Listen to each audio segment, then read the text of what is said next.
Hal ini termasuk pertanyaan yang perlu ditanyakan ke calon suami Turki kalian, karena teman-teman sudah banyak sekali subscriber aku yang menyesal mereka telat mengetahuinya gitu ya teman-teman.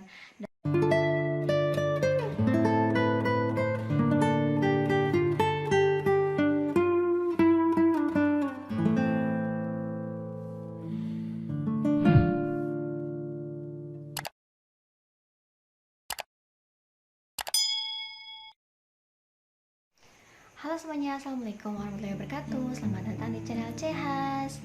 Teman-teman, di video aku hari ini aku akan share tentang tanyakan hal ini ke calon suami Turki kalian sebelum menikah.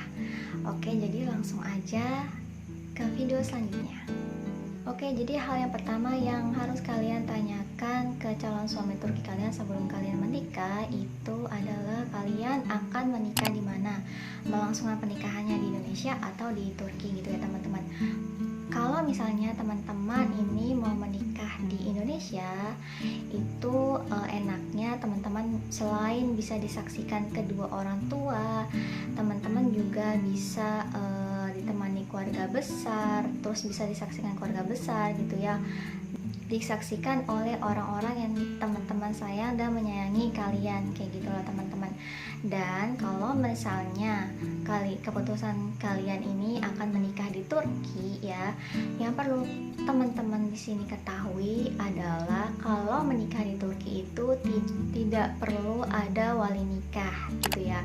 Tapi di sini kalau misalnya kedua orang tua kalian atau dari pihak salah satu keluarga kalian tidak bisa menghadiri pernikahan kalian di Turki, kamu perlu meminta surat wali wakil menikah di KUA tempat tinggal teman-teman, kayak gitu. Nanti minta surat pengantar dari KUA untuk sebagai persyaratan bisa menikah di Turki gitu ya, yang nantinya akan diurus di KBRI yang ada di Turki, KBRI Ankara atau KBRI yang ada di Istanbul. Dan perlu teman-teman di sini ketahui kalau menikah di Turki itu dari pengalaman aku sendiri itu ada 2 kali ya teman-teman. Yang pertama, sebenarnya urutan yang benar itu adalah menikah. Yang pertama itu nikah secara sah secara negara. Nah, buku nikahnya ini nanti didapat dari kantor menikah sah secara negara. Nah, yang kedua barulah menikah imam. Kalau di Turki ini nikah imam namanya, tapi kalau di bahasa kita sih di Indonesia itu ijab kabulnya, kayak gitu lah teman-teman, melaksanakan ijab kabulnya. Nah teman-teman, menurut aku nih karena banyak juga wanita Indonesia yang sesampainya di Turki, menikah di Turki gitu ya, mau-mau aja gitu ya, nikah imam dulu baru nikah sah secara negara, kayak gitu ya. Dan pada akhirnya banyak juga ternyata dibohongi gitu sama cowok Turkinya ini. Teman-teman, kalau misalnya hanya menikah imam aja itu jatuhnya kalian nikah siri gitu. Kalau misalnya hanya nikah imam aja, nanti kalau misalnya hanya nikah imam aja itu sangat dirugikan sekali. Contohnya yang paling mudah itu kalau misalnya terjadi apa-apa sama kalian, itu nggak bisa nuntut apapun dari pernikahan imam kalian ini, karena tidak sama sekali tidak sah di mata negara Turki gitu loh. Tidak maksudnya itu tidak sah secara hukum di Turki, karena nikahnya itu tidak di kantor nikah resmi secara negara gitu loh, tidak ada buku nikahnya juga, karena kan buku nikahnya ini didapat dari kantor menikah yang ada di Turki, kayak gitu. Kalau nikah imam kan cuma ijab kabulnya aja gitu loh teman-teman.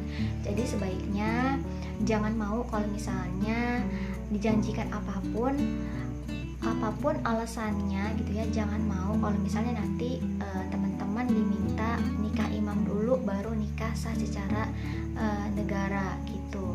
Itu sih secara amannya gitu ya, itu jalan amannya kalau menurut aku sih, tapi semua keputusan ada di tangan kalian masing-masing. Terus lanjut ya, yang nomor kedua pertanyaan yang perlu kalian tanyakan ke calon suami Turki kalian sebelum kalian menikah, boleh enggak setelah menikah itu bekerja.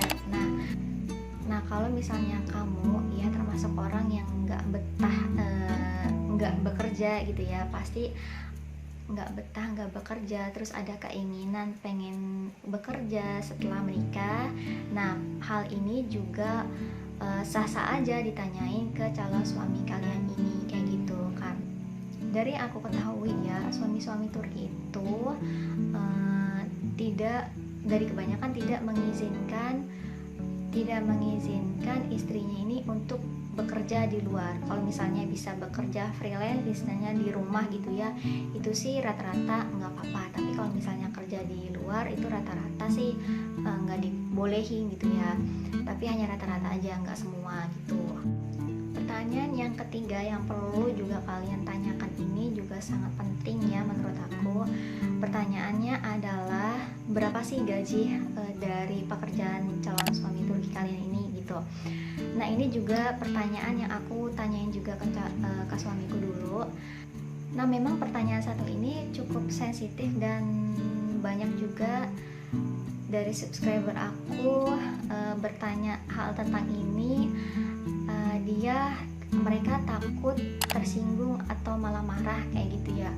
Jadi ya teman-teman, dari pengalaman aku sendiri ya, kalau misalnya calon suami Turki kalian ini memiliki sifat dewasa dan percaya sama kalian dan orangnya tanggung jawab gitu ya, pasti dijamin gak akan marah dan dia akan menjawab dengan senang hati dia gitu, karena dia mengerti calon istrinya ini orang Indonesia dan dia orang Turki. Indonesia Turki itu sangat jauh ya.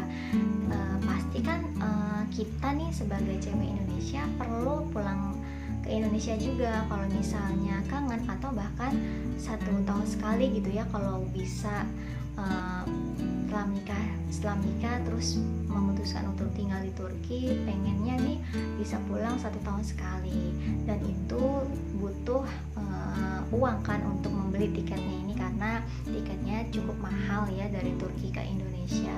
Jadi pertanyaan ini menurut aku sangat penting buat kalian.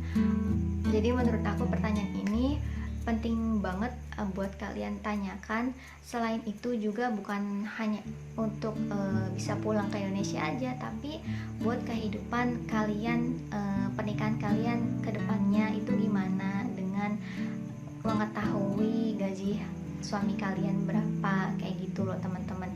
Jadi menurut aku sih ini sangat penting, dan aku yakin kalau misalnya calon suami kalian ini memiliki sifat yang sangat dewasa dan mengerti kalian gitu ya, mengerti posisi kalian, pasti dia akan menjawab dengan senang hati gitu loh teman-teman. Pertanyaan selanjutnya ini nomor 4 ya teman-teman. Pertanyaan ini juga sangat penting. Setelah menikah kalian akan tinggal di mana? Nah teman-teman, ini penting banget ya. Apalagi kalau misalnya teman-teman akan setelah menikah itu memutuskan untuk tinggal di Turki kayak gitu ya. Nah tanyakan soal ini juga, jangan lupa ke calon suami Turki kalian. Setelah menikah kita akan tinggal di mana? Dan kalau misalnya nih calon suami Turki kalian ini menjawabnya, kita setelah menikah akan tinggal bersama keluarga besar aku, kayak gitu ya teman-teman. Terus kalau misalnya jawaban seperti itu, nah di sini bagaimana dengan kamu mau nggak seperti itu nanti kalau misalnya menikah tinggal bersama keluarga besarnya, kayak gitu lah teman-teman. Tentu kalau misalnya tinggal bersama keluarga besar itu ada konsekuensi. Tentu kalau misalnya tinggal bersama keluarga besar suami gitu ya, apalagi tinggalnya di Turki, teman-teman juga perlu harus siap kalau misalnya ada kesalahpahaman dalam rumah tangga kalian nanti. Misalnya contoh yang paling sering dialami di rumah tangga itu yang hidupnya nyampur seperti itu ya, itu misalnya ada yang ikut campur sama urusan kalian kayak gitu ya, terus susahnya menjaga privasi rumah tangga kalian gitu, itu kalian udah harus siap menerimanya. Kalau misalnya dari awal pembicaraan kamu udah sudah setuju, sudah menyetujui, oke, aku setuju tinggal bersama keluarga besar kamu, kayak gitu. Jadi teman-teman, nanti untuk hal-hal seperti itu, jadi ya harus kuat dan bisa menerimanya, kayak gitu loh teman-teman. Nah, selanjutnya hal yang terakhir yang perlu kalian tanyakan ke calon suami Turki kalian sebelum menikah itu, kalian sebenarnya ini hal yang paling pertama ya, yang perlu kalian ketahui gitu ya tentang hal ini ya. Tanyakan ke calon suami Turki kamu, sebenarnya dia menjalankan sholat 5 waktu atau enggak, atau bahkan sebenarnya dia tahu atau mengerti enggak sholat, kayak gitu ya teman-teman. Kenapa hal ini juga aku sertakan di video aku ini ya, karena setelah aku tinggal di Turki, memang sih aku tinggal di Turki belum lama ya, baru 2 tahun kayak gitu, tapi aku cukup banyak melihat di sekitaran aku gitu ya. Memang di Turki itu mayoritas muslim ya teman-teman, tapi dari yang aku lihat, dari yang aku ketahui selama aku tinggal di Turki, ternyata banyak juga mereka yang tidak menjalankan sholat, atau bahkan tidak mengetahui, tidak mengerti bagaimana itu melaksanakan sholat. Jangan di skip dulu atau bahkan jangan dipotong video aku ini, nanti takutnya salah paham ya. Karena apa teman-teman, tapi di sini aku bicarainnya apa yang aku lihat saja ya. Ini tentu enggak semuanya, tapi ada juga yang aku lihat itu orangnya taat menjalankan sholat, pokoknya taat deh orangnya gitu ya. Dan hal ini juga perlu banget kalian tanyakan ke calon imam kalian ini gitu, orang Turki ini, apakah dia menjalankan sholat 5 waktu atau tidak, apakah dia bahkan mengerti sholat atau enggak gitu dalam kehidupan kesehari-hariannya. Tentu kita sebagai wanita muslim gitu ya, orang muslim, menikah memerlukan imam yang bisa menuntun kita ke surganya Allah gitu, bisa menuntun kita, ibadah kita untuk lebih baik lagi setelah menikah gitu teman-teman. Jangan sampai salah memilih, atau jangan sampai telat ketahui tentang hal ini gitu, bisa-bisa menyesal gitu loh teman-teman. Jadi maaf ya, jangan salah paham tentang ini hanya rata-rata loh ya, tidak, yang aku bicarakan di sini tuh bukan secara keseluruhan ya, tapi hanya yang aku ketahui saja di sana seperti itu, tapi banyak juga yang taat kayak gitu teman-teman.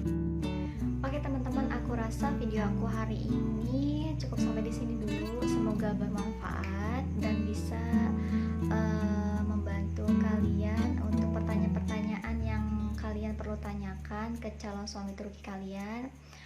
Oke, terima kasih sudah menonton, semoga membantu. Wassalamualaikum warahmatullahi wabarakatuh, semoga lancar.